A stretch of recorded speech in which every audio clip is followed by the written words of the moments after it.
Post Keynesian development in the theory of demand for money the Keynes के बाद और changes आए। हमने भी पढ़ा था कि कीन्स ने अपनी बात करी थी कि तीन तरह के मोटिव्स हैं। ठीक है, ट्रांजैक्शन, प्रिकॉशनरी एंड स्पेकुलेटिव। तो अब क्या हुआ कि कीन्स के बाद जो है लोगों ने और बात करी। इन्होंने पहली बात थी बॉमल एंड टॉबिन है, ये दो बंदे जिन्होंने कहा कि पैसे को आप जो है इन्वेंट्री की तरह वो करो, कैलकुलेट करो कि कितना पैसा आपको अपने पास रखना है और कितना नहीं रखना चाहिए।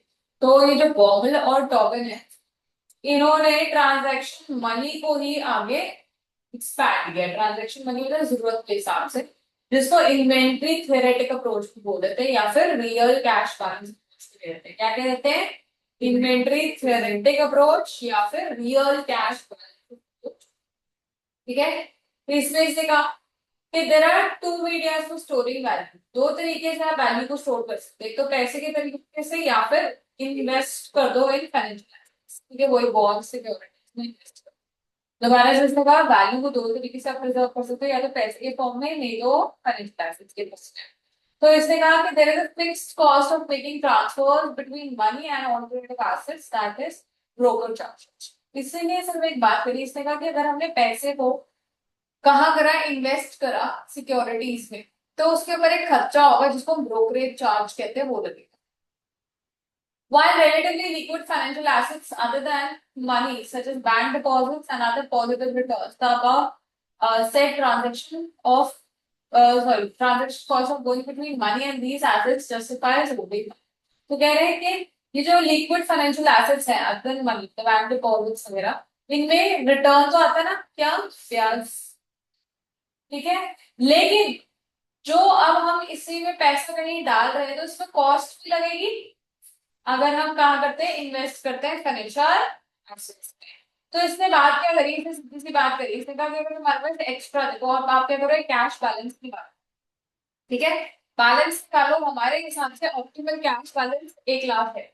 तो हर बारी हमारी जेब में, हमारी गले में कितना पैसा होना चाहिए? 1 लाख। अगर 1 लाख से ज्यादा है तो हम क्या करेंगे, उसको इन्वेस्टमेंट में लगा देंगे, सिक्योरिटीज खरीद लेंगे। ठीक है, और अगर हमारे पास 1 लाख से कम है तो हमारे पास ऑलरेडी जो फाइनेंशियल एसेट है उनको बेच के हम क्या करेंगे, पैसा उतना देंगे। ठीक है, so then surplus money, sorry, then invest into securities and buy the securities, and then deficit cash balance, then start investing securities. ठीक है, सो बॉमन ने न्यू अप्रोच दी, यही ट्रांजैक्शन अप्रोच। इसने कहा कि लोग जो है पैसे को अपने obviously day to day transaction के लिए करते हैं, पर उसके बाद एक्स्ट्रा जो भी पैसा होता है उसको कहाँ इन्वेस्ट कर देते हैं? Bond, securities. ठीक है, बट उसके लिए क्या है, कुछ हमारे को कॉस्ट देनी पड़ती है। This foregone cost is also called the opportunity cost. कह रहे हैं अगर तुम पैसा अपने पास रखते हो और उसको इन्वेस्ट नहीं करते, ठीक है, और ब्रोकरेज दे भी देते हो, समझ रहे हो, तो जो एक्स्ट्रा आपको अर्निंग होती है, आप वो अर्निंग नहीं कर पा रहे। ठीक है, तो वो क्या, मेरी अपॉर्चुनिटी कॉस्ट है। So Baumel's question why people hold money in the form of currency or cash or demand deposits instead of saving deposits, which are quite safe and risk free and also earn some interest as well। तो Baumol जो है उसने ये बात करी, कह रहा है कि क्यों भाई, रीजन क्या है कि लोग जो है कैश या करेंसी के फॉर्म में या बैंक में सेविंग्स डिपॉजिट के फॉर्म से पैसा जमा करते हैं, मतलब demand deposit instead of saving deposits. कह रहे बल्कि क्या करो, आप सेव करो बैंक में, जो कि क्या आपको रिटर्न भी देगा और इंटरेस्ट भी देगा, रिस्क फ्री में पैसा भी नहीं डूबेगा। तो ये कह रहे हैं according to him it is for the convenience and capability of easily being used for transactions। कह रहे हैं कि इसका कारण क्या है, इसको जस्टिफाई कैसे? कह रहे हैं पहली बात तो बताओ कि लोग जो है वो अपनी जेब में पैसा क्यों लेके घूमते हैं और उसको इन्वेस्ट मतलब कि सेव क्यों नहीं करते बैंक के साथ? तो उसने खुद ही जवाब दिया, कह रहे हैं कि क्योंकि इजिली जो है पैसा वो ट्रांजेक्शन के लिए अवेलेबल होता है, इस वजह से लोग जो है उसको टर्म डिपॉजिट सेविंग्स में नहीं डालते। ठीक है, ball and towel proclaim the transaction demand for money depends upon rate of interest. फिर इन्होंने बात की कि ये जो ट्रांजैक्शन डिमांड है पैसे की, ये किसके ऊपर डिपेंड करती है? Again rate of interest. It is return sensitive, तुम कह सकते हो। ठीक है, सो ये फॉर्मूला है बच्चे, इसका फॉर्मूला क्या है? ये अपना कह रहे हैं Bowell has proved that average amount of cash withdrawal, the C stands for cash withdrawal, which minimizes the cost is given by C. मतलब cash withdrawal is equal to whole under root of 2 two constant है, B क्या है brokerage fees, Y क्या है income whole divided by rate of interest. Okay. So there this means that the average amount of cash withdrawal which minimizes cost is a square root of 2 times broker fees multiplied by size of individual's income and divided by the rate of interest. So it is also known as what? Square root rule. तो underline कर लेंगे square root rule.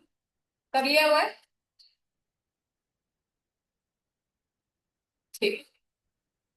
Then inventory theoretic approach also suggests that the demand for money and bonds depends upon making a transfer. ये मैंने आपको बता दिया brokerage fees. तो अगर एक्सेस कैश है आप क्या करोगे सिक्योरिटीज बाय कर लोगे. मतलब अगर आपके पास 1 लाख से ज्यादा पैसा पड़ा है सिक्योरिटीज बाय कर लो. 1 लाख से कम है जो ऑलरेडी एग्जिस्टिंग सिक्योरिटीज को आप क्या कर दो सेल कर दो और वो पैसा मेंटेन कर लो. तो अगेन वही कैश बैलेंस जो है ऊपर था that is 2 into B into Y divided by R का होल स्क्वायर.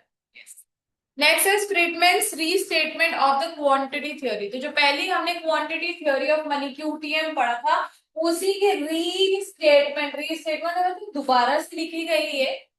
ठीक है. और ये किसने की फ्रीडमैन इसलिए फ्रीडमैन मिल्टन फ्रीडमैन इसने क्या किया कीन्स की स्पेकुलेटिव डिमांड फॉर मनी को और आगे एक्सप्लेन किया. ठीक है.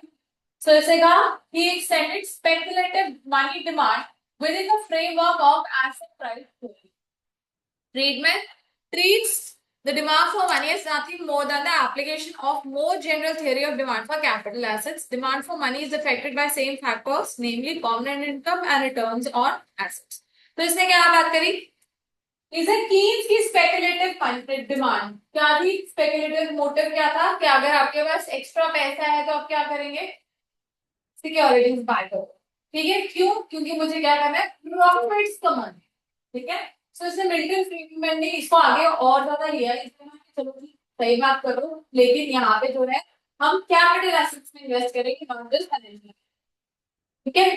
कैपिटल एसेट्स क्या है मतलब जिनको बेच के आपको रिटर्न्स आते हैं कैपिटल गेन्स आप कौन करते हो और दूसरा क्या है रेट ऑफ इंटरेस्ट. तो इसने ये बात कह रहे हैं कि जो पैसा आप इन्वेस्ट करते हैं दो चीजों पे डिपेंड करते हैं आपकी इनकम की इनकम और दूसरा क्या कि कितना आपको रिटर्न मिल रहा है. रिटर्न रेट ऑफ मतलब कि higher higher lower the risk lower the risk. So Friedman maintains that it's a permanent income and not current income as the Keynesian theory. बस फर्क क्या है किसी भी पता अभी की इनकम ये कहते हैं परमानेंट इनकम. परमानेंट इनकम का मतलब क्या होता है वेल्थ. ठीक है. So इससे कहा that determines the demand for money. Permanent income, which is Friedman's measure of wealth, is present expected value of future income. तो present ये जो देखो करंट इनकम क्या होती है आज मेरे पास कितना है लेकिन फ्रीडमैन ने कहा नहीं सिर्फ आज का पैसा नहीं रादर क्या हुआ अपनी परमानेंट इनकम देखो. परमानेंट इनकम मतलब कि आज से 10 सालों में भी जितना पैसा आपके सारे पिछला भी आप आज की वैल्यू में लेके आओ that means future value PV पे ले जाओ प्रेजेंट वैल्यू ऑफ ना कैश के इनकम. ठीक है. So, to Friedman, money is as any other durable consumption good, and its demand for is a function of great number of factors. कह रहे सिर्फ एक चीज पे डिपेंड नहीं करते बहुत सारे डिफरेंट फैक्टर्स है जिसके ऊपर ये डिपेंड करती है. So, he identifies 4 determinants for demand of money. ठीक है. The nominal demand for money. Why nominal? क्योंकि इसमें इन्फ्लेशन भी इंक्लूडेड है. ठीक है. कह रही पहली चीज it depends upon the total wealth which is represented by permanent income divided by discount rate as defined. मतलब वही है कि आज लेके आ रहे हो आप आज की वैल्यू पे देखो परमानेंट इनकम का टोटल लेवल वेल्थ कितनी है डिवाइडेड बाय डिस्काउंट रेट लेके आ रही हो तो मतलब पीवी लेके आ रही हो प्रेजेंट वैल्यू ऑफ इनकम लेके आ रही हो. ठीक है भूमि.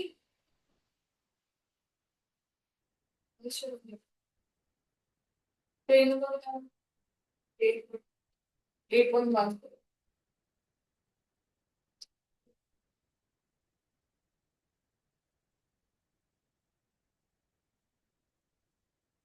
आगे होगा.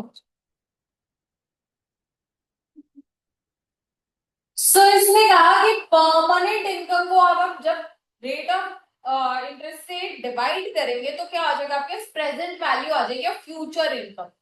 ठीक है ना. मतलब आज की वैल्यू आ जाएगी जिसमें आप एक्सक्लूड कर दोगे इन्फ्लेशन तो हमें तो कहा nominal value.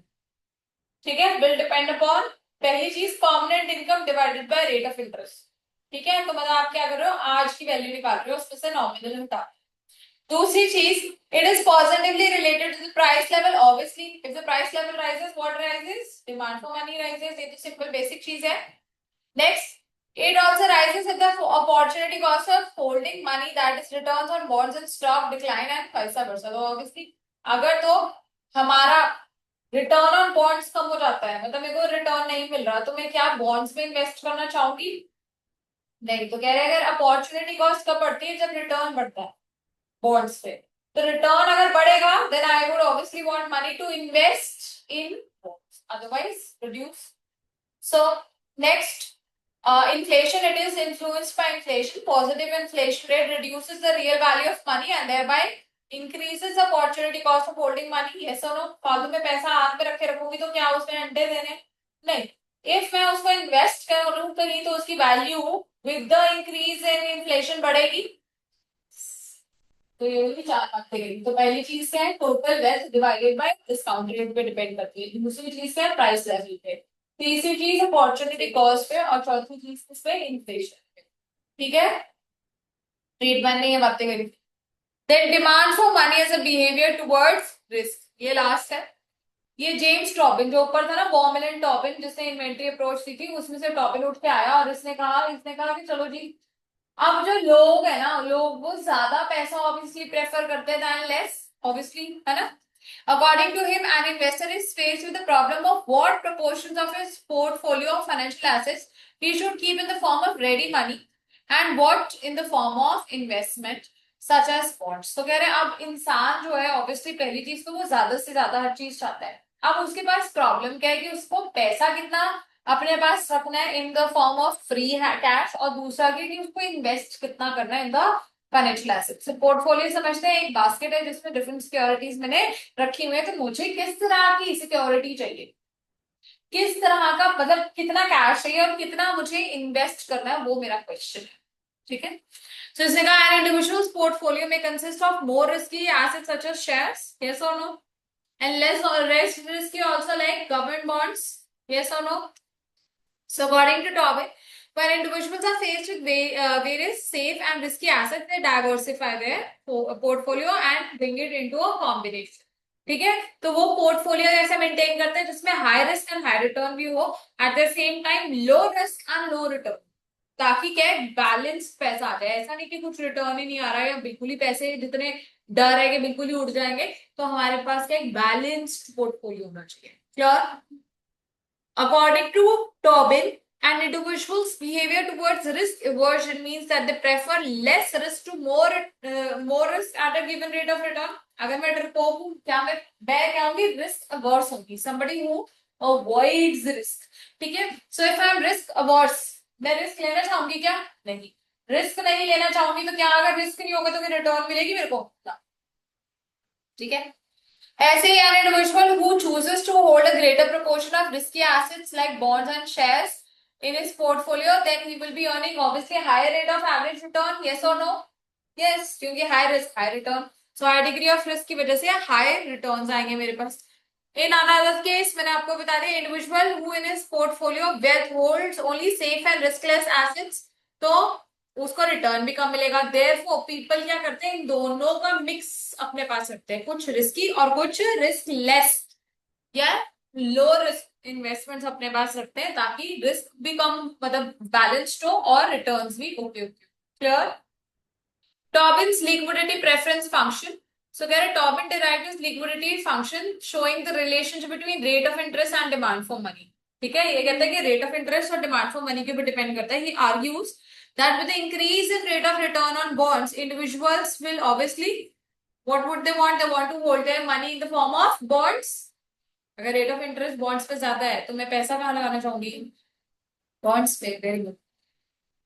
And less in form of ready cash, मतलब कि कैश अपने हाथ में नहीं रखूंगी। At high rate of interest the demand for holding money will be less and people would want to hold more money in their bonds in the portfolio and vice versa।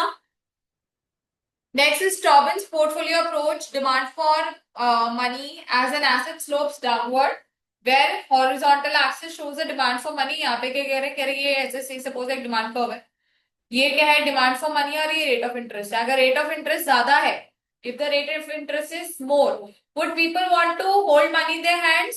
No. So demand for money in hands will be less, but it will be more in what? Investments in bonds. Very good. And vice versa, if the rate of interest is less, then people would want to hold more money in their hands. That's why it is a downward sloping demand for money function. Okay.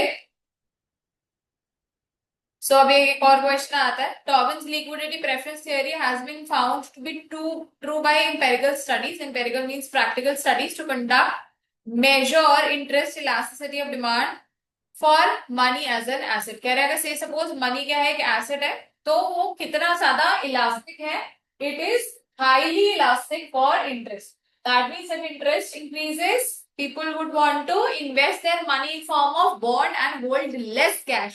Therefore, demand for money for transaction motive will be less. क्या ये सब कुछ हमने कर लिया, बाकी summary है, unit 2 पे आ जाएंगे.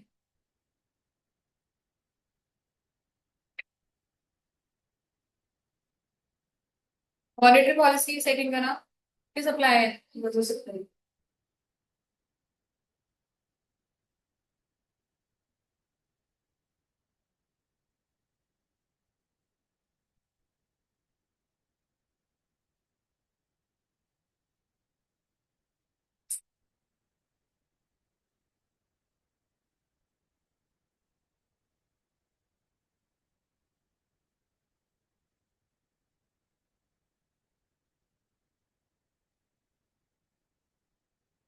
Concept of money supply.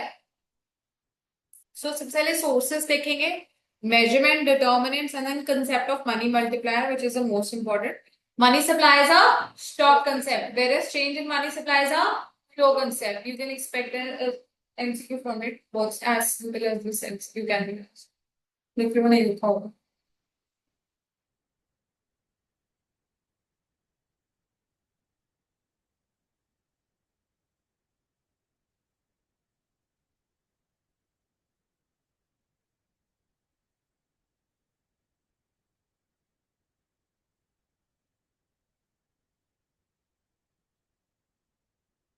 ठीक है जी.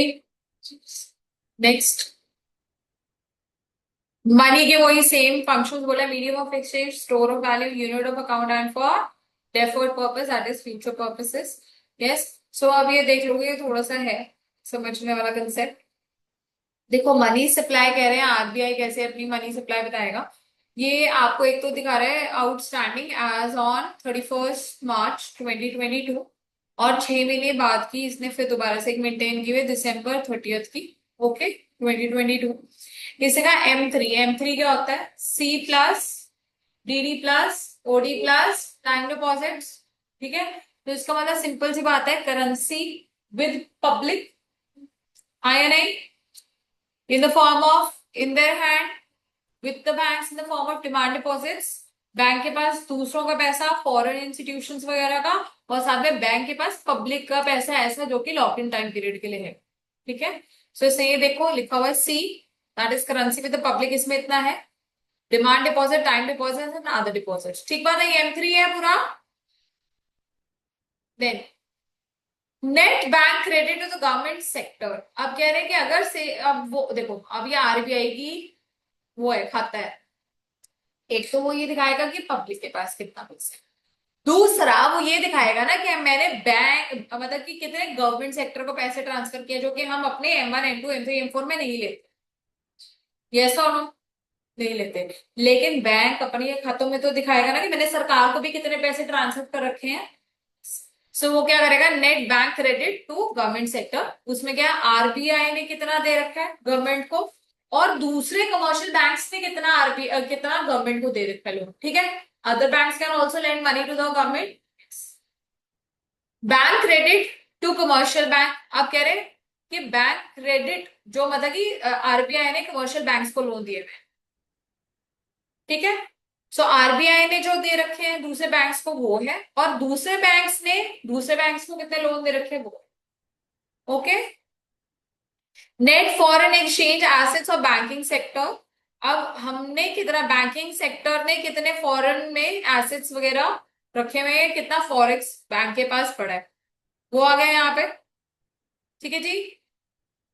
Government current liabilities to the public, मतलब पीएफ है, ईपीएफ है सरकार का, वो पड़ा किसके पास है बताओ?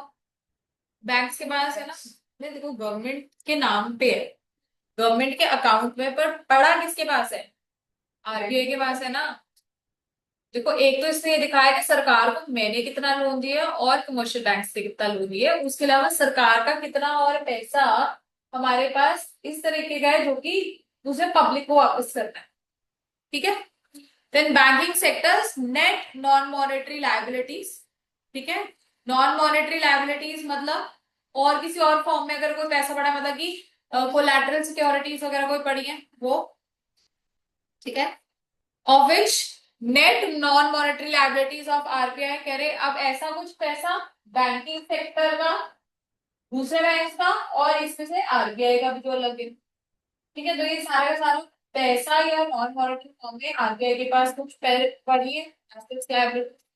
ठीक है। ये तो इसकी क्या होगी, सारी रिसीट साइड हो गई, समझ गए? आगे बात समझ, तो इस तरीके से कह रहे स्टेटमेंट बनती है banks. Bank credit to commercial sector, commercial sector मतलब कि अगर बैंक ने, ठीक है, कहीं पे भी इन्वेस्टमेंट्स कर रखी है, कमर्शियल सेक्टर कैन बी जहां पे बिजनेसेस वगैरह को इन्वेस्टमेंट कर रखी है, ठीक है, बैंक क्रेडिट दे रखा है, बैंक क्रेडिट मतलब लोन दिया। ठीक है। तो वो क्या है, और वो भी लॉन्ग टर्म होता है, समझ रहे हैं? आरबीआई ने कितना दे रखा है और बाकी बैंक्स ने कितना दे रखा है। ओके।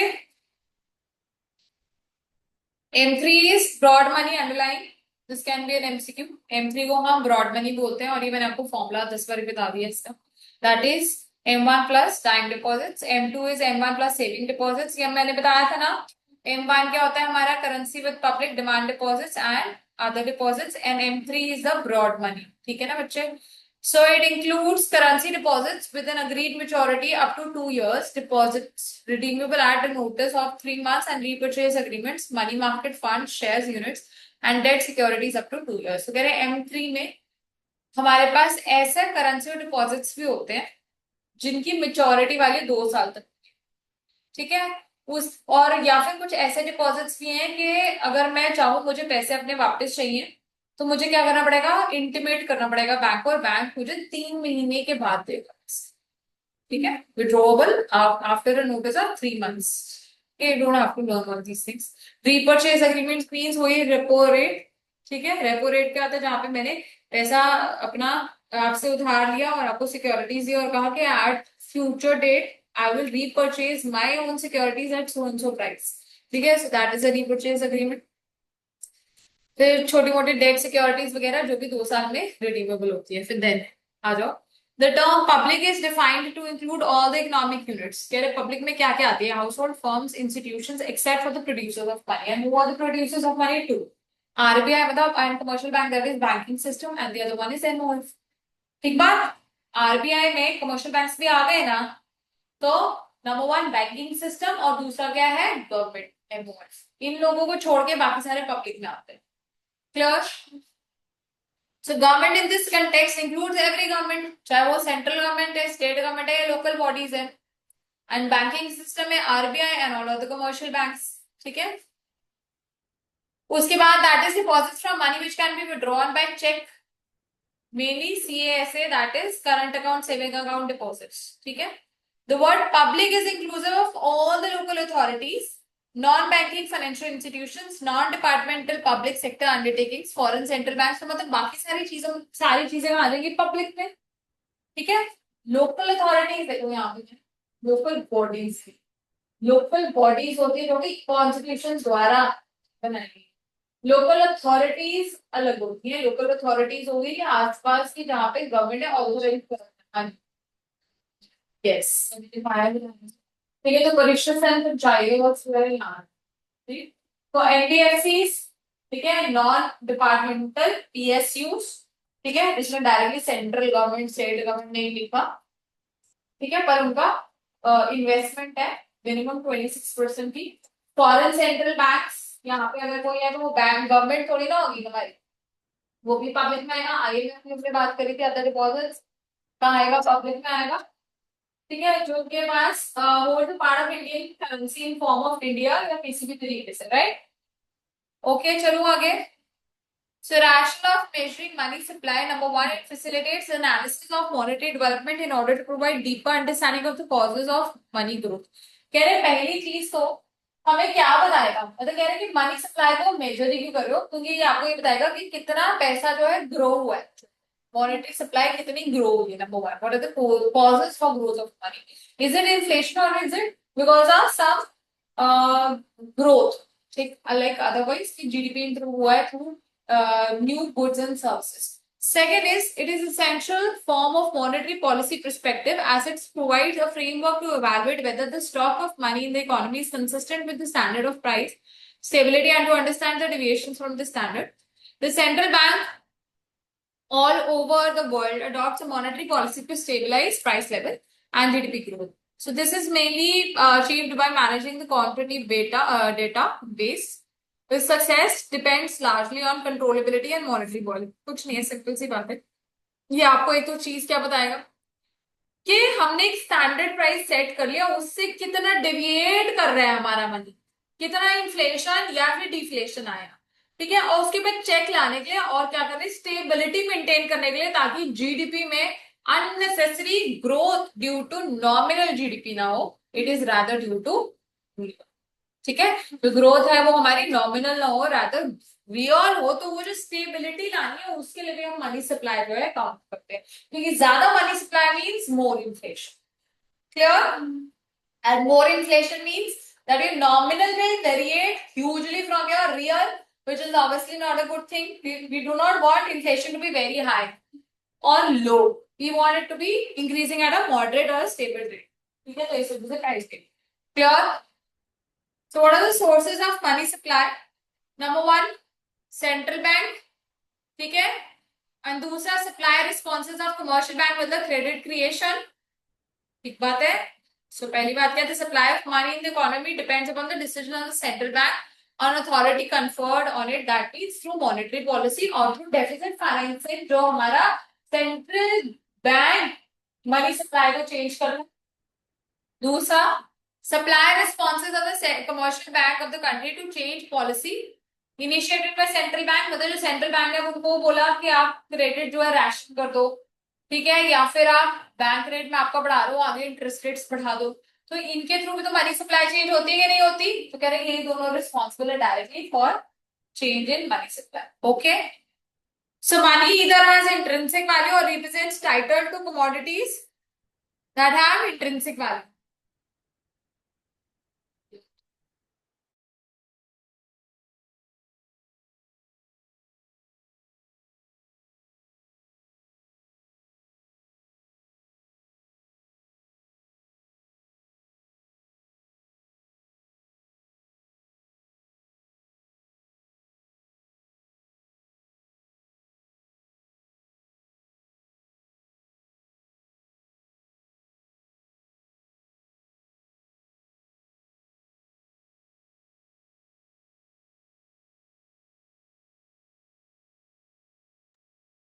ठीक है बच्चे, तो कह रहे हैं मनी हैज इंट्रिंसिक वैल्यू और रिप्रेजेंट्स टाइटल ऑफ कमोडिटी। हमने बात करी थी इंट्रिंसिक वैल्यू क्या होती है, बताओ, जिससे वो बना हुआ है, ठीक है।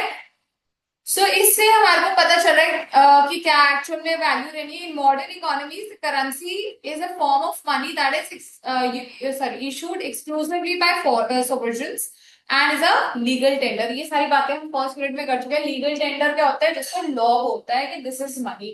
सो in today's time your intrinsic value and the face value is not the same, they're actually different. Why? Because paper, will it have the same value as the amount that is written on a note?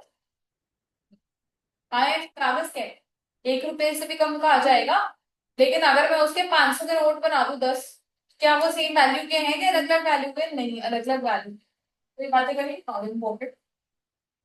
Fiat money we also discussed. What is fiat money? जो जिसके power है to act as money to, ठीक है ना, जो भी power देता है कि ये कागज, ये instrument is money, that is fiat money. What is fiduciary money? which has some trust value, like your negotiable instruments. So, what is the currency issued by the central bank? In fact, a liability of the central bank and the government.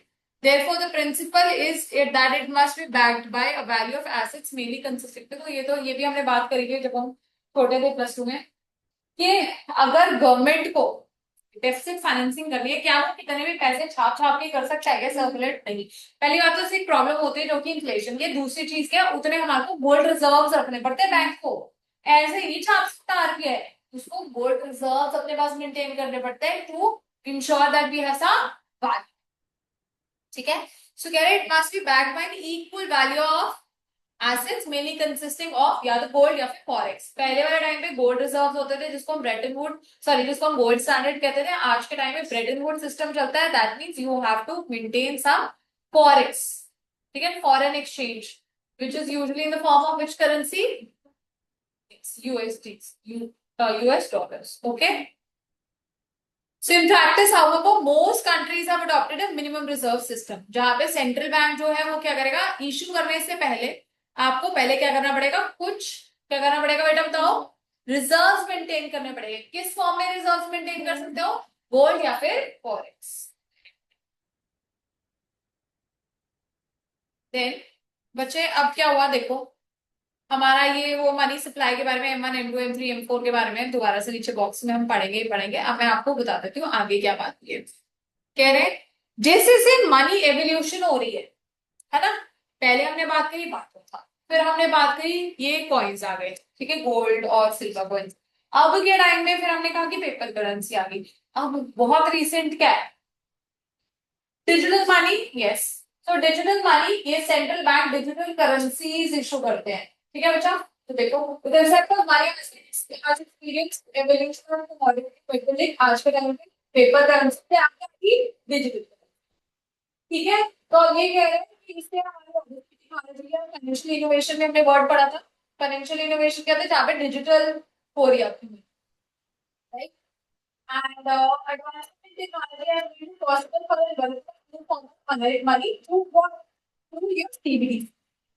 किसके through आई हुई digitisation? CBDT के through. CBDC का full form है central bank digital currency.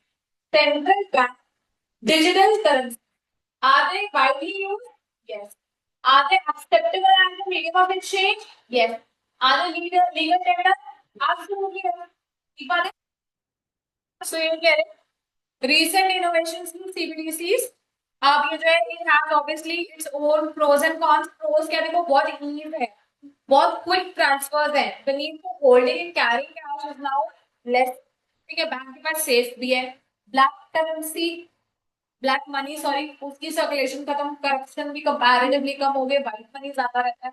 लेकिन cons भी है इसके, क्या, डिजिटल क्राइम्स होते क्या नहीं होते, हाँ, हाउस अरेस्ट हो रहे हैं, इसी के थ्रू हो रहे हैं क्योंकि आप इजीली ऑनलाइन सारी ट्रांसफर कर सकते हैं कहीं से भी। तो ये सारे कॉन्स है, ठीक है।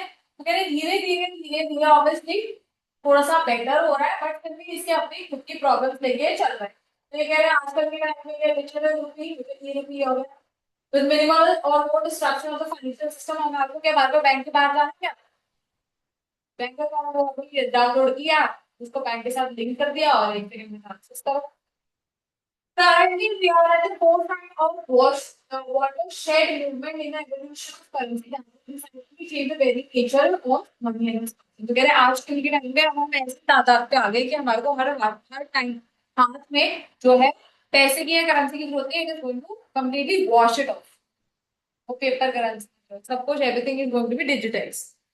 So Reserve Bank broadly defines CBDCs as a legal tender। मैंने आपको legal tender, yes, absolutely, it has some value, it is easily everybody has to accept it।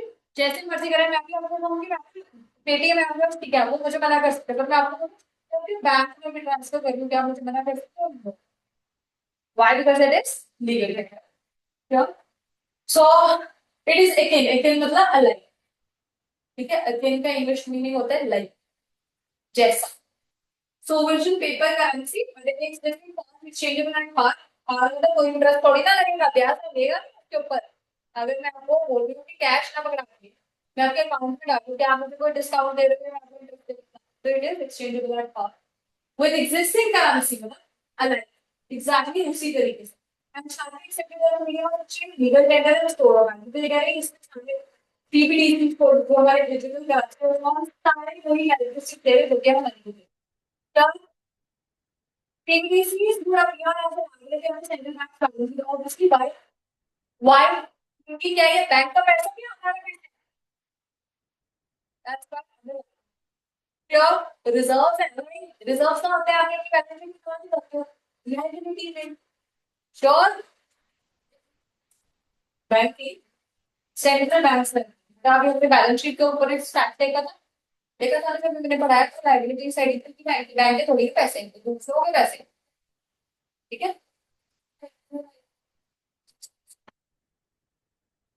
मैं जब चाहूँ मैं आपसे ले सकती हूँ, आपका पैसा रोक नहीं, आप सिर्फ अपनी फर्स्ट मेंटेन कर दो, तो वो आपकी लाइबिलिटी है, ऐसे तो, ठीक है।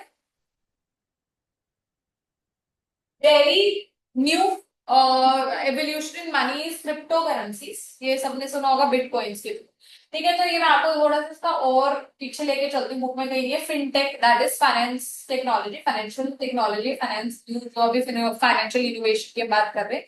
सो ये क्या है बच्चे, एक पोर्टल होता है जिसमें आप और मैं, हम जैसे एक इंसान जिसने पैसा बोरो करना है और दूसरे इंसान जिसने लेंड करना है, वो क्या करते हैं, एक इंटरफेस में मिलते हैं, मैं अपना अकाउंट बना रही हूँ, अपना अकाउंट बना रही हूँ और मेरे पास पैसे हैं, ठीक है। अब मैं क्या करती हूँ, अपना डिजायर्ड, देखो बैंक के पास मैं पैसा जमा करती हूँ तो मुझे नहीं पता कि बैंक मेरा पैसा कहाँ पे किसको दे रहा है, लेंड कर रहा है, ठीक बात। अब क्या है, मैं चाहती हूँ कि मेरा पैसा ऐसी एक कंपनी में इन्वेस्ट हो जो कि मुझे इस तरीके से रिटर्न दे, इस तरह का वो इंसान पैसा यूज करे या कुछ भी, मतलब मैं अपनी रिक्वायरमेंट्स आप स्पेसिफाई कर देती हूँ, ठीक है। और आप एज अ बोरोअर, आप क्या करते हैं, आप भी अपनी रिक्वायरमेंट्स इशू कर देते हैं, या मेरे को कौन सी चीज ओके है कौन सी नहीं।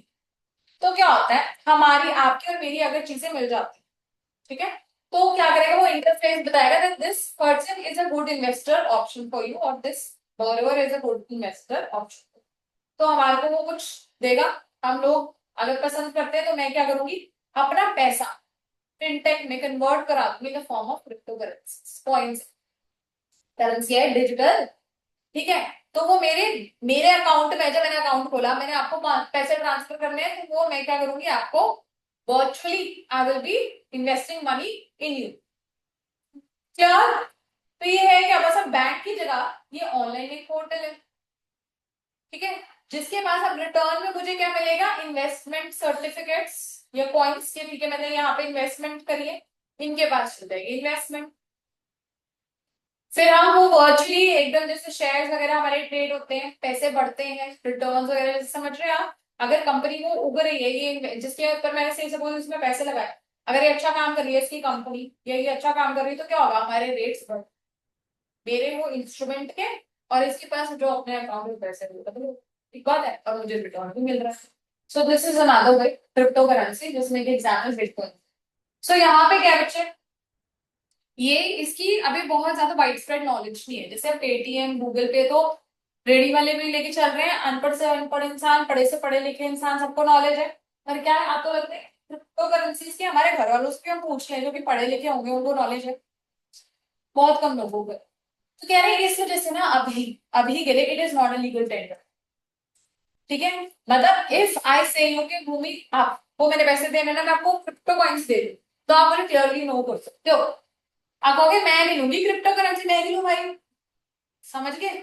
सो it is not a legal tender, but it is money in the eyes of laws.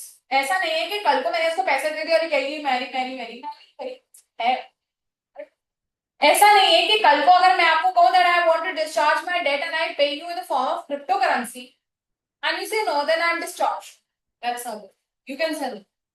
हाँ जी बोलो। इंडिया का लोन नहीं है, आप बाहर मिला रहे, हमें क्या है, हमें तो भारत तो आपकी कंसिडर है, ओके। हाँ तो वहां का लॉ वगैरह मैंने आपको कहा, आप जहां मर्जी इन्वेस्ट करो, अभी आप मेरे साथ जबरदस्ती नहीं कर सकते कि तुम मेरे से क्रिप्टो करेंसी ले, ये बात हो रही है। अगर आप और मैं भारतीय लोग भी एक दूसरे के साथ करते हैं ट्रेड इस पे, तो लॉ कहता है कि हाँ पैसा है, पर जबरदस्ती नहीं है कि मैं लूं। जैसे कहने वाला हमने कहा था कि अगर कोई एक इंसान तुम्हें ऑफर करता है money and you say no, then I am not liable to pay you the money. ठीक बात? इस केस में नहीं है। क्रिप्टो करेंसी में कहो प्रणव देखो मैंने 1 लाख रुपए देने, तो तुम मेरे से 1 लाख की क्रिप्टो करेंसी ले ले, तुम मुझे मना कर सकते हो। इसका तो ये नहीं है कि मैं 1 लाख नहीं दूंगी, मुझे देने पड़े। पर हाँ मैं पेटीएम कर दूं, गूगल पे कर दूं, नेट ट्रांसफर कर दूं। ठीक है जी, good. Measurement of money supply. बच्चे M1 हमारा क्या है, देखो M1 और M2, M1 एंड M2 हमारा नैरो मनी है, M3 एंड M4 क्या है हमारा ब्रॉड मनी है। ठीक है, सो यहाँ पे जो मेजर ऑफ मनी सप्लाई है broad money supply, that means M3 and M4 they are also known as aggregate monetary resources, AMR। ठीक है, इसको हम क्या कह देते हैं, एग्रीगेट मॉनेटरी रिसोर्सेज। ठीक है, अब यहाँ पे M1 M2 M3 M4 मैंने आपको बता चुकी हूँ ऑलरेडी। ठीक है, चल लो आगे, 2-3 बार हो चुके हैं। Now, what are the determinants of money supply?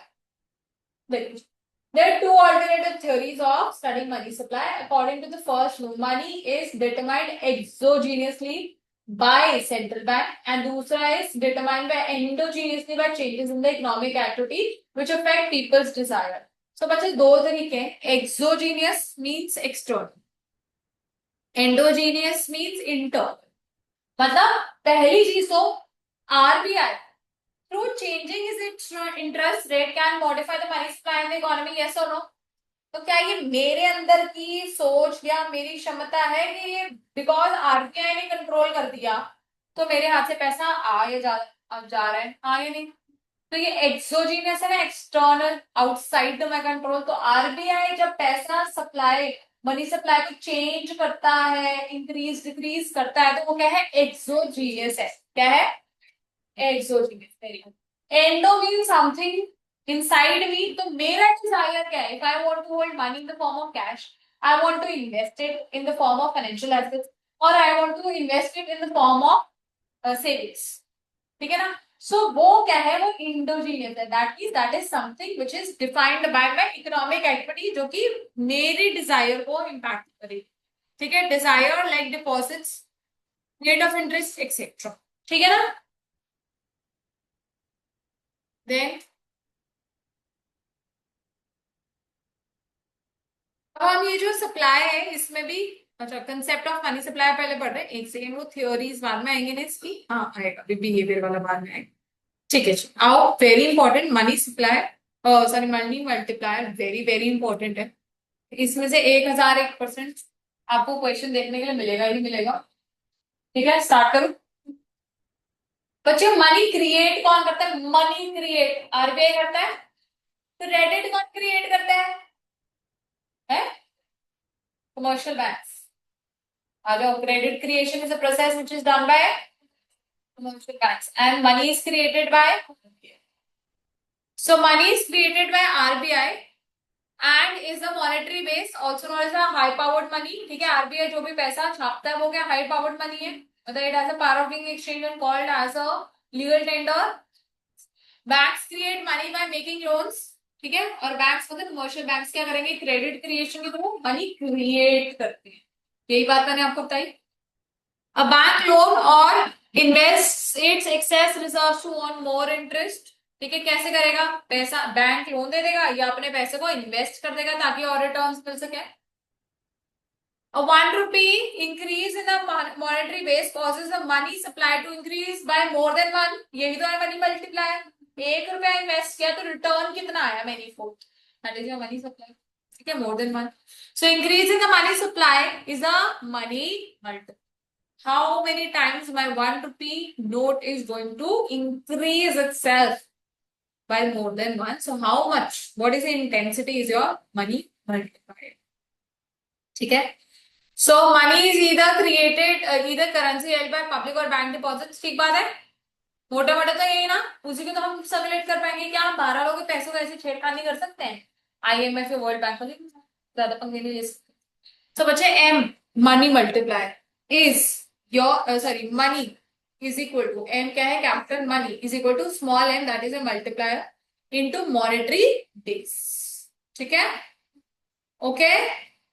So big M is your money supply, small m is your multiplier, MD is your monetary base और high powered money। और अभी हमने बात करी हाई पावर्ड मनी की होती है जो आरबीआई का है। ठीक है, तो कह रहे हैं अगर आपको ये स्मॉल m निकालना है कैसे निकलेगा, दैट इज ए मल्टीप्लायर। कैसे आएगा, money supply divided by monetary base. Again monetary base क्या था, जो आरबीआई छापता है। ठीक है, और मनी सप्लाई क्या है, जितना सर्कुलेशन में है, मतलब जो आरबीआई ने छापा और जितना क्रेडिट क्रिएट हो गया। ठीक है, कह रहे हैं अगर अगर से सपोज बच्चे अभी मनी सप्लाई और मॉनेटरी बेस ना देखें, चेंज गिवन है तो तब भी निकाल सकते हो क्या मल्टीप्लायर, बिल्कुल। Change in money supply divided by change in monetary base. या फिर एक और तरीका है लिखने का, मनी सप्लाई क्या है, स्टॉक है, हाँ या नहीं, स्टॉक है, stock of money divided by monetary base क्या, हाई पावर्ड मनी, तो स्टॉक ऑफ मॉनेटरी बेस कह सकती हूँ। तो ये डिफरेंट फॉर्मूला से निकल जाते हैं, लिख लो फटाफट।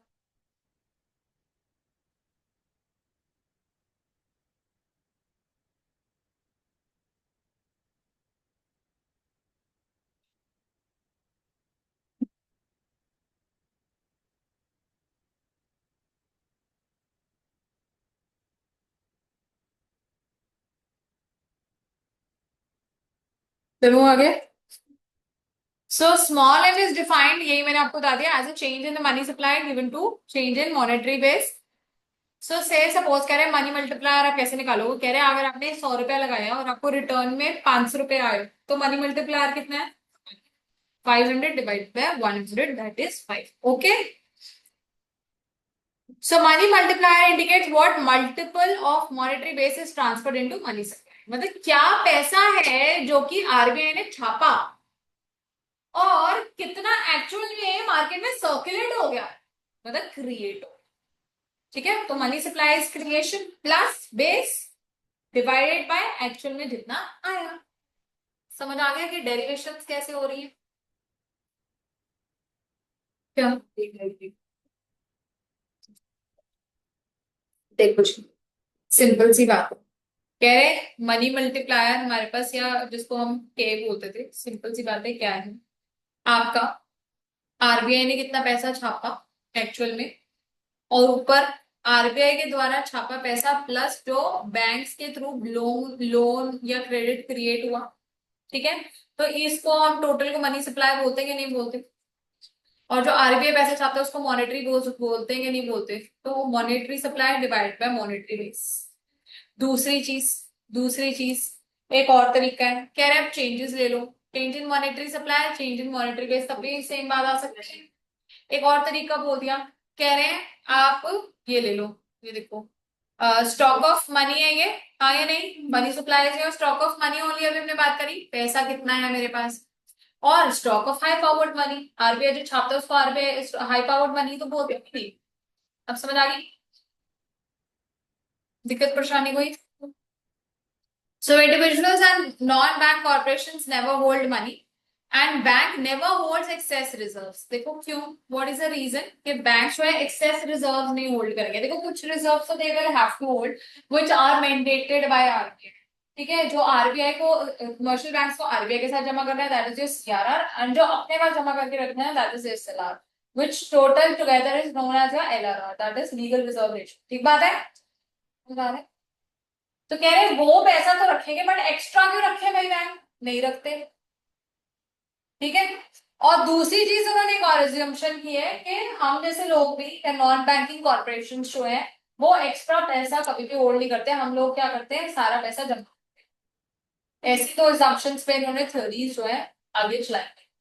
पहली चीज के बैंक जो है एक्स्ट्रा रिजर्व नहीं मेंटेन करके रखते, और दूसरा हम लोग भी अपने हाथ में एक्स्ट्रा कैश जमा नहीं करते, बस हाँ जो हमारे को ट्रांजेक्शन के लिए चाहिए वो है, बाकी सारा हम सेव करते हैं। ओके, बताऊंगी एक्सेस रिजर्व्स क्या होते हैं। आपकी बात करें सिंपल कि ऐसा माना जाता है कि अगर आप हाँ वो भी समझाने का उसको पूरी थ्योरी है बिहेवियर के। फिर ये कह रहे हैं कि how do you calculate your money supply, sorry ये अपना multiplier, it is your 1/LR. Why? Because it is a reciprocal of your LRR. मतलब अगर LRR कम है तो मल्टीप्लायर ज्यादा होगा. क्यों? क्रेडिट क्रिएट ज्यादा होगा ना. देखो, ये तो आपने प्लस टू में भी किया होगा. अगर 100 रुपए है, 100 में से 10 मुझे LRR के फॉर्म में करना है, तो मैं कितना लेंड कर सकती हूँ? 90. ठीक है. लेकिन अगर मेरे पास 100 रुपए है, उसमें से 20% मुझे अपने पास मेंटेन करना है, तो मैं लेंड कितना कर पाऊंगी? सिर्फ 80. तो क्रेडिट क्रिएशन कम होगी मेरी. हाँ या नहीं? लेकिन अगर 100 रुपए है, मेरे को सिर्फ 5% ही अपने पास मेंटेन करना है, तो मैं कितना आगे लैंड कर सकती हूँ? 95. सो लोअर द LRR, और जो आर है यहाँ पे, greater will be the value of multiplier. So can I see that it is a reciprocal of your LRR और रिजर्व रेशियो. ठीक है. So therefore the value of R is equal to 1/, money multiplier is equal to 1/, R. That is your reserve ratio. And reserve ratio का simple मतलब क्या है? LRR, legal reserve ratio जिसको बोलते थे. और अगर मैं लीगल रिजर्व रेशियो को और खोलूं तो it is CRR plus SLR. तो सिंपल सी बात है, higher the value of LRR, lower will be the multiplier, and lower the value of LRR, higher will be the value of multiplier. किसी को इस प्रॉब्लम, इस चीज में दिक्कत है प्लस टू वाली, तो मुझसे पूछ सकते हैं. अभी हमने करके भी देखा, एग्जाम्पल देख लो. से सपोज मल्टीप्लायर निकालना है, LR आपके यहाँ 5% है, तो आप कितना क्रेडिट क्रिएट कर सकते हैं? नहीं, अब परसेंटेज नीचे है ना, चेक करो.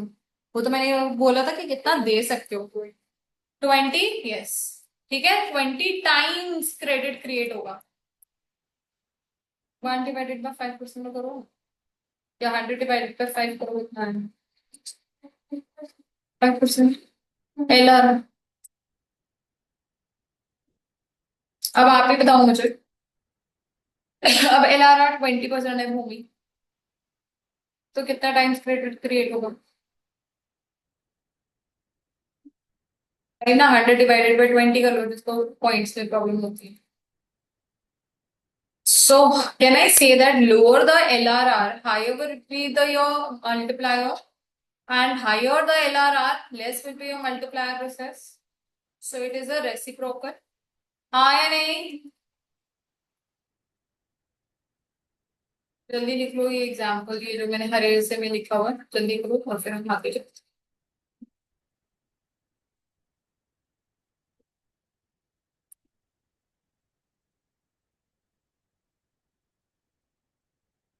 चलो आगे. Behaviour approach. Money multiplier approach to money supply. So, बच्चों, the money multiplier approach to money supply was propounded by Milton Friedman and Anna Schwartz. So, Milton Friedman कौन है जिसने भी ऊपर कहानियां बताई थी? हाँ या नहीं? पीछे. और अन्ना श्वार्ट्स एक अलग आना, सॉरी आना है, अन्ना नहीं है, सॉरी, आना श्वार्ट्स है. ठीक है, इन दोनों ने मिलकर मनी मल्टीप्लायर अप्रोच propound किया. इन्होंने कहा कि मनी सप्लाई जो है depends upon 3 factors. What are the 3 factors? Stock of high powered money. And who supplies high stock powered money? RBI. तो पहली बात कि RBI के ऊपर डिपेंड करता है वो कितना पैसा छापता है. दूसरी चीज, कितना हमारे कमर्शियल बैंक्स अपने पास रिजर्व्स मेंटेन करते हैं, इसके ऊपर भी तो डिपेंड करता है. सो इसलिए the reserve ratio of reserves to deposit, जिसको रिजर्व रेशियो बोलते हैं, ratio of reserves to deposit, मतलब जितना डिपॉजिट है उसमें से कितना रिजर्व हम मेंटेन कर रहे हैं. ठीक है, तो इसको रिजर्व रेशियो बोल देते हैं. रिजर्व रेशियो का फॉर्मूला फिर क्या हो जाएगा? Reserve divided by deposits. और ये कौन है? Commercial banks. Last, the ratio of currency to deposits और currency deposit ratio. That means हम जैसे लोग जो है कितना पैसा डिपॉजिट करते हैं. अगर ज्यादा डिपॉजिट करेंगे तो क्रेडिट क्रिएट भी ज्यादा होगा, मल्टीप्लायर भी ज्यादा होगा. लेकिन अगर मैं बैंक में डिपॉजिट नहीं करती, मैं अपनी जेब में रखे रखूंगी, तो क्या होगा? Currency deposit ratio it will be okay. 3 चीजें समझ आई. चलो अब इसको डिटेल में उठाओ. Number 1 is behaviour of central bank. So central bank क्या करता है? It supplies a high powered money and controls a monetary base. ठीक है, तो इसको मॉनेटरी अथॉरिटी कंट्रोलर बोल सकते हैं. सो कह रहे if the behaviour of the public and the commercial banks remains unchanged over time, कह रहे अगर हम ऐसा अज्यूम कर ले कि जितना भी मनी सप्लाई में चेंज आ रहा है वो किसके बिहेवियर की वजह से आ रहा है, सेंट्रल बैंक, कमर्शियल बैंक का बिहेवियर भी चेंज नहीं हो रहा, पब्लिक का भी बिहेवियर चेंज नहीं हो रहा, तो टोटल मनी सप्लाई कितनी होगी, जितना भी आरबीआई इशू कर रहा है, हाँ या नहीं। तो तीन बातें हैं, कह रहा है एक तो आरबीआई कितना पैसा छापता है उसके ऊपर क्रिएशन डिपेंड करती है, दूसरी किसके ऊपर डिपेंड करती है कि कमर्शियल बैंक्स कितना एक्सेस रिजर्व्स मेंटेन कर रहे हैं, अगर तो जितना रिक्वायर्ड है रिजर्व रेशो उतना ही कर रहे हैं, बाकी सारा क्या कर रहे हैं, लोन दे रहे हैं, तो ऑब्वियसली क्या होगा, credit creation will be more, yes very good, और अगर एक्सेस रिजर्व्स में मेंटेन कर रही है तो credit creation will be less, Bhumi आपको समझ आ रहा है। तीसरी चीज क्या है, ये भी तो डिपेंड करता है ना मैं अपनी जेब से जाके बैंक में जमा कर रही हूँ कि नहीं, हर कोई अगर अपनी जेब में ही पैसा जमा करे रखेगा बैंक को देगा ही नहीं, लेंड लेंड करने के लिए अपने में इन्वेस्ट बैंक में जाके कराएंगे तो क्या बैंक क्रेडिट क्रिएशन कर पाएगा, तो इन चीज तीन चीजों पे डिपेंड करता है ना, अभी हमने ऊपर बात करी, कह रहे हैं आप पहली बात अगर आपको सिर्फ बिहेवियर ऑफ सेंट्रल बैंक को स्टडी करना है तो कह रहे बाकी के दोनों चीजों को कांस्टेंट मानो ना फिर, तो थ्योरी से कभी बनेगी जब हम assumptions लेते हैं, तो कह रहे हैं अगर आपको बिहेवियर ऑफ सेंट्रल बैंक को स्टडी करना है जो कि हाई पावर्ड मनी ऊपर एच था हमारा, तो उसके लिए आर एंड सी को क्या करो, constant, R is your reserve ratio that is commercial bank का बिहेवियर, कांस्टेंट मानो, और अपना ये स्मॉल सी को भी कांस्टेंट मानो, दैट मींस कि हम जो पैसे जमा कर रहे हैं वो भी कांस्टेंट है, वो ज्यादा ना कम है ना कम, ओके। तो हमारा जो मनी सप्लाई है वो किससे इम्पैक्ट होगा, किसकी बिहेवियर से इम्पैक्ट होगा, सो रहेंगे दोनों, हाँ अब अरे यार अभी तो भूला, कमर्शियल बैंक का बिहेवियर कांस्टेंट है, पब्लिक का भी कांस्टेंट है, तो किस तीन चीजें हैं यार आपके, कमर्शियल बैंक है, सेंट्रल बैंक है और पब्लिक है, मैंने कहा कमर्शियल बैंक और पब्लिक को कांस्टेंट है तो किसकी वजह से चेंज आएगा यार, सेंट्रल बैंक की वजह से आएगा, तो हाई पावर मनी बेस की वजह से चेंज आएगा, आप समझ आ रही है मुझे बात, नहीं आ रही तो बताओ, मनी मल्टीप्लायर डिपेंड अपॉन, पहला है कि जितना पैसा आरबीआई करता है जिसको हम हाई पावर्ड मनी कहते हैं या फिर बिहेवियर ऑफ सेंट्रल बैंक कहते हैं, ठीक है। दूसरा है रिजर्व रेशो, कि कमर्शियल बैंक्स अपने पास कितना पैसा जो है वो रिजर्व करते हैं, ठीक है, और कितना लेंड करते हैं। तीसरी चीज डिपेंड करती है हमारे पब्लिक के ऊपर कि वो एक्चुअल में जमा कितना करते हैं पैसा, अगर हम बैंक के पास पैसा ही नहीं जमा करेंगे तो क्या हमें कोई रिटर्न आएगा, मतलब क्या क्रेडिट क्रिएट होगा, मल्टीप्लायर होगा, तो पहली थ्योरी एच पर, ठीक है, हमने कहा कि तीन डिटर्मिनेंट्स थे, तीन में से हम पहला एच वाला पढ़ने लगे, तो कह रहे हैं बिहेवियर और सेंट्रल बैंक की अगर आपको सिर्फ स्टडी करो तो कैसे करो, बाकी दोनों को कांस्टेंट मान लो, तो आपका मनी मल्टीप्लायर या मनी सप्लाई किससे इंपैक्ट होगी, सेंट्रल बैंक की पैसा इश्यू करने की अथॉरिटी पे, दोबारा से और ये लिख लेते हैं, if the behaviour of the public and commercial banks are unchanged, मतलब ऐसा मानो कि वो कांस्टेंट है, then the total supply of nominal money in the economy will vary directly with the supply of high powered money by the central bank, that means कि जो money supply है उसके अंदर चेंज किसकी वजह से आएगा, ओनली सेंट्रल बैंक के हाई पावर्ड मनी की वजह से, पहली बात समझ आ गई। दूसरा बिहेवियर ऑफ कमर्शियल बैंक्स, ठीक है, so behaviour of commercial banks is your reserve ratio, अभी हमने पढ़ा कि कितनी करेंसी है जो डिपॉजिट साइड टू रिजर्व्स, मतलब डिपॉजिट्स का कितना भाग हमने रिजर्व में रख लिया बाकी हमने लेंड कर लिया, तो इसको रिजर्व रेशियो का हमने कहा, इसका फॉर्मूला क्या है, डिपॉजिट्स बाय, ये बात करी ना देखो ऊपर, सॉरी रिजर्व्स बाय डिपॉजिट्स, ठीक है ना, कि कितने डिपॉजिट्स का कितना पोर्शन में रिजर्व में रख रही, okay, so it should be less ना फॉर क्रिएशन टू हैपन, अभी पढ़ा हमने, तो देखो रिजर्व रेशियो अगर ज्यादा है तो क्रेडिट क्रिएशन कम होगी, ठीक है, और मनी सप्लाई भी कम होगी, लेकिन अगर रिजर्व रेशियो कम है तो क्रेडिट क्रिएशन ज्यादा होगी, क्रेडिट क्रिएशन ज्यादा तो मनी सप्लाई भी ज्यादा होगी। Very good. सो कह रहे हैं credit create by creating credit commercial banks determine the total amount of nominal demand deposits कि कितना एक्चुअल में पैसा हमारे को जमा करना है, कितना होगा। So the behavior of commercial banks in the economy is reflected by the ratio of their cash reserves to deposits। ठीक है, तो reserves to deposits which is known as a reserve ratio। ठीक है, तो ये भी मैंने आपको समझा दिया। If reserves are more, credit creation will be less. If credit creation is less, money supply will be less. If reserves are less, credit creation will be more, and then money supply will also be। So to sum up, smaller the reserve ratio, larger will be the money multiplier। तो सीधी सी बात है, अगर money supply ज्यादा है तो आपका credit creation भी क्या होगी, ज्यादा होगी, क्योंकि अभी हमने करा 1 डिवाइडेड बाय 11। ठीक है। So, the commercial banking system as a whole, the actual reserve ratio may be greater than the required ratio। अब कह रहे हैं अगर हम बात करें कि कुछ कमर्शियल बैंक्स ऐसा हो सकता है ना कि उनको बोला है कि आपको 100 रुपए रखने हैं, लेकिन वो 120 रुपए रख रहे हैं। आपको मैंने कहा कि आपने मेरे पास 70 रुपए रखने हैं, 30 रुपए आपने अपने पास जमा करके रखने हैं, पर आप क्या करते हो, 70 रुपए मेरे पास जमा कर देते हो, 50 रुपए अपने पास जमा कर सकते हो। हाँ कर सकते हो, मर्जी है आपकी, कर सकते हो। कोई ऐसा थोड़ी ना कि मैंडेटेड है कि इससे ज्यादा नहीं, इससे कम नहीं, minimum. So maximum can be increase ना, सिंपल योर लॉ। लॉ में अभी तो लॉ समझते हो, मिनिमम मैक्सिमम का समझते हो। तो मिनिमम रिक्वायरमेंट बताइए उसने बैंक में, तो आरबीआई ने मैक्सिमम थोड़ी बताइए। आप डरपोक हो, आप अपने पास जमा कर सकते हो, बस आप कर सकते हो, क्या दिक्कत है, कर लो। अब क्या हुआ, आप लोगों ने जो एक्स्ट्रा पैसा जमा किया, आपको कहा 100 रुपए, आपने कर लिया 120, तो एक्स्ट्रा जो 20 है उसका नाम क्या हो जाएगा, एक्सेस रिजर्व। क्या हो जाएगा, समझ गए, क्या हो गया, एक्सेस रिजर्व। अगर आपने रिजर्व ज्यादा मेंटेन किए, तो अभी हमने ऊपर पढ़ा, क्रेडिट क्रिएशन क्या हो जाएगी, कम, मनी मल्टीप्लायर क्या हो जाएगा, लो, है ना। हाँ, money supply will be less and money multiplier will also be low. ठीक है, लेकिन यूजुअली जो कमर्शियल बैंक्स है वो क्या करते हैं, zero excess reserves maintain, excess कुछ नहीं रखेंगे, 100 बोलो तो 100 ही जमा करेंगे, बाकी credit create.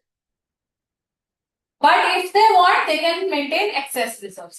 So how do you calculate excess reserves? Total reserve, that is 120 minus reserve requirement, reserve ratio जिसको बोलते हैं 100। So what is the extra reserve, 20। तो can you calculate? So we know that excess holding reserves is opportunity cost। क्यों, क्योंकि वो extra 20 crore भी commercial banks क्या कर सकते थे, लेंड कर सकते थे, उसके ऊपर इंटरेस्ट अर्न करके क्रेडिट क्रिएट कर सकते थे, बट किया नहीं, तो उसको हम अपॉर्चुनिटी कॉस्ट कह सकते हैं। So if interest rate is high, अगर इंटरेस्ट रेट ज्यादा है, तो opportunity cost of holding the money excess reserve में, that will also be high. Opportunity cost is high, so therefore banks would want to maintain less excess reserve. तो मैं क्या करूंगी, मैं कहूंगी ना भाई, मेरे को इंटरेस्ट का लॉस बहुत ज्यादा है, मैं एक्स्ट्रा रिजर्व नहीं दे दूंगी, मैं तो जितना लैंड हो सकता है उतना दूंगी। बट सोचो, मार्केट में इंटरेस्ट रेट ज्यादा नहीं मिलती, कोई फर्क नहीं है ज्यादा अगर मैं लेंड करूं या ना। ठीक है, तो opportunity cost will be low. If opportunity cost will be low, तो मैं अगर डरपोक बैंक हूं तो मैं क्या करूंगी, एक्सेस रिजर्व मेंटेन। ठीक है जी, तो ये लिख लो फटाफट, ये तो लिखा मैंने पे। If interest rates are more, opportunity cost of holding excess reserves is more, so therefore banks will maintain less excess reserves।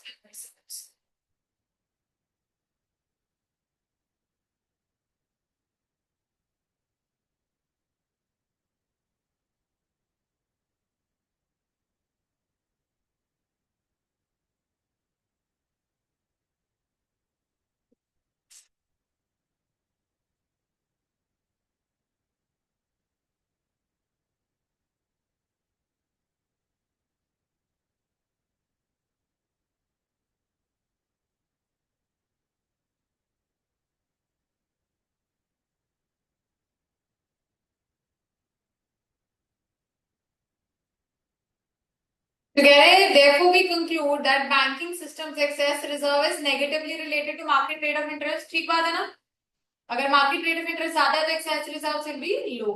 If market rate of interest less than excess reserves will be more. So underline इसमें जो मैं note लिख रही हूँ। दिख गई?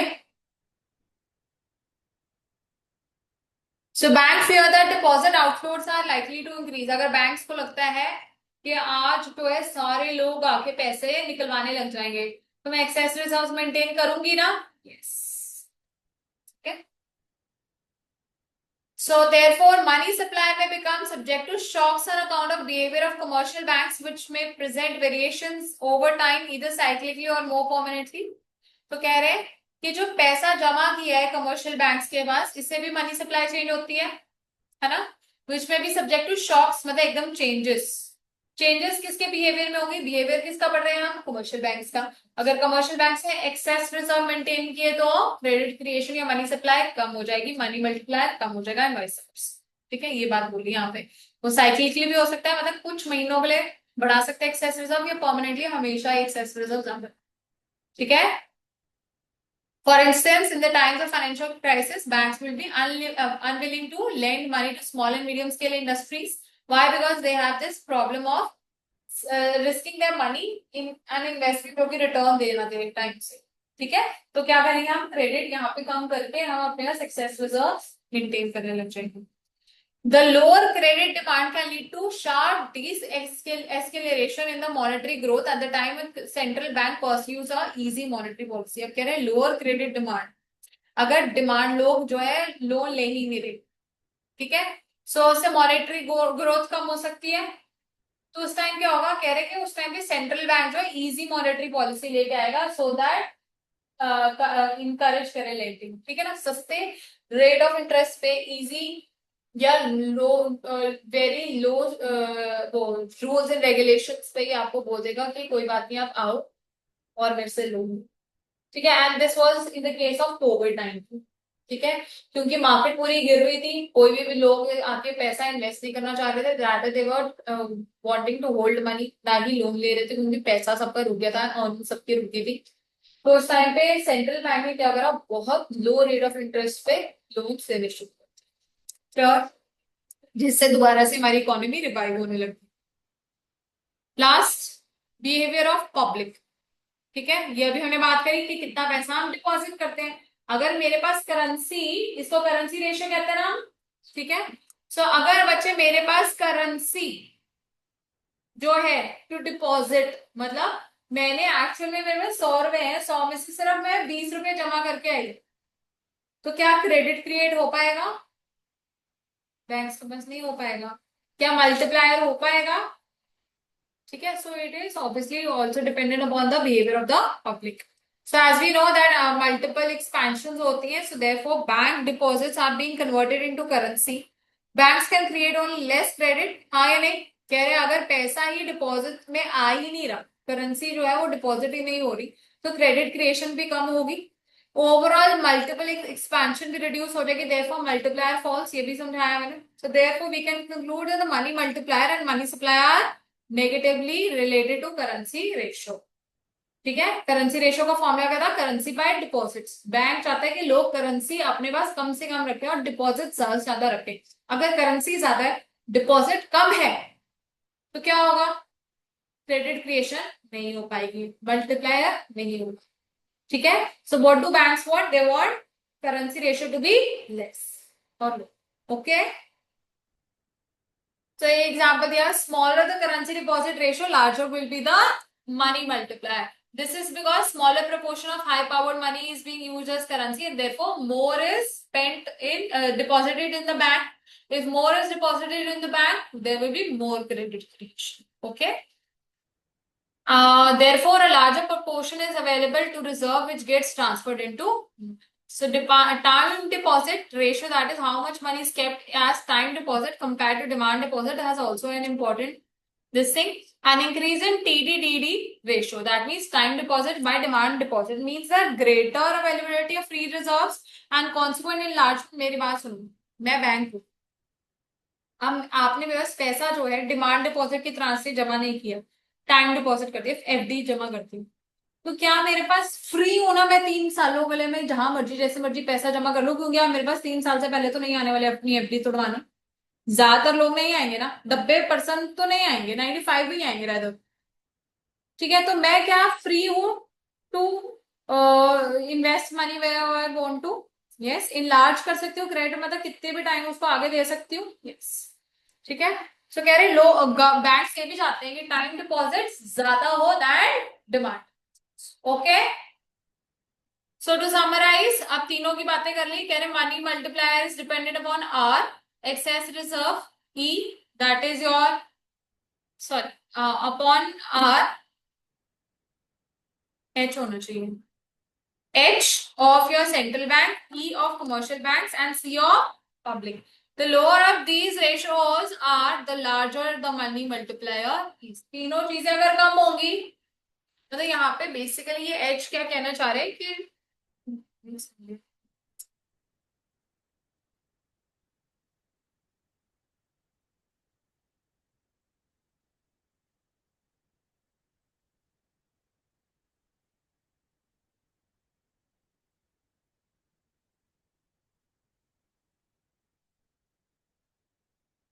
Required reserve ratio of central bank, अगर central bank के पास रिजर्व रेशियो कम है, आर लीगल आर अगर कम है तो क्रेडिट क्रिएशन ज्यादा होगी। एक्सेस रिजर्व अगर कमर्शियल बैंक्स कम मेंटेन करेंगे तो अगेन मल्टीप्लायर ज्यादा होगा। करेंसी भी अगर हम डिपॉजिट्स में ज्यादा करेंगे, अपने हाथ में करेंसी का हम होल्ड करेंगे, तब मल्टीप्लायर तभी ज्यादा होगा। तो कह रहे हैं तीनों केसेस में क्या होगा, मनी मल्टीप्लायर तभी ज्यादा होगा जब ये तीनों, ओके। हाई पावर्ड का वो वाला मनी जो कि हमने रिजर्व में नहीं मेंटेन किया, रादर फ्री रखा है for credit, okay. So in other words money supply is determined by, अभी हमने ऊपर कर लिया ना, high powered money to your monetary base तभी आएगा, and it varies directly with the changes in the monetary base and inversely with currency and reserve ratio. तो monetary base से अगर हम बात करें, अगर हम रिजर्व की बात ना करें, हम कहें मॉनेटरी बेस एच, तो एच ज्यादा होना चाहिए ना, जितना ज्यादा पैसा छपा होगा उतनी ज्यादा मनी सप्लाई होगी। तो कह रहे हैं मॉनेटरी बेस के साथ तो पॉजिटिवली रिलेटेड है, लेकिन करेंसी एंड रिजर्व रेशियो के साथ अगेन क्या है, नेगेटिवली रिलेटेड है। सी भी मुझे कम चाहिए और ई भी मुझे कम चाहिए, ठीक है। So M is equal to C plus D, ऊपर हमने कर लिया। H is your high powered money is what, या तो करेंसी या फिर रिजर्व्स के फॉर्म में। सो यहाँ पे आपको लर्न करने की जो जरूरत है वो ये वाला फॉर्म है, जो स्मॉल एम मतलब multiplier is equal to one, one एक कांस्टेंट वैल्यू है, plus C is your currency, ठीक है, divided by R, R is your again your reserve ratio, plus E क्या है, एक्सेस रिजर्व, प्लस सी। तो इससे आप फॉर्मूलास के थ्रू आप क्या कर सकते हैं, क्वेश्चन सॉल्व। एक बारी के लिए क्वेश्चन देखो, ये वाला खुद सॉल्व कर लो, सिंपल से आएगा नहीं पेपर में, जस्ट गो थ्रू।